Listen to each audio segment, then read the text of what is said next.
শান্তি এটা বলা যায় না। ছাত্রছাত্রী মারা গেছে, খুব খারাপ অবস্থা। কিন্তু মন্দের বিষয়টা হলো যে আমরা তো পার্বত্য চট্টগ্রামে এখনো পর্যন্ত সে মনে হয় যেন যুদ্ধ চলছে।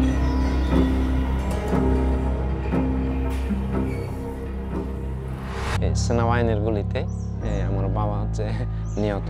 ইতিবাচক পদক্ষেপ নেওয়া হয়নি, পজিটিভ কোনো স্টেপস নেওয়া হয়নি। আর বাংলাদেশ সম্পর্কে অনেক ধরনের ভুল ধারণা। পার্বত্য চট্টগ্রামকে সবসময় বিচ্ছিন্ন করে রাখার একটা প্রবণতা আছে। আমাদের একটা আইডেন্টিটি আছে। তবে সবচেয়ে আগে মানতে হবে যে সব মানুষের সমান অধিকার থাকে। চিটাগং ফিল্ম ট্র্যাক্স যে পিস অ্যাকর্ড করেছে, এটারও একটা কনস্টিটিউশনাল রেকগনিশন দরকার।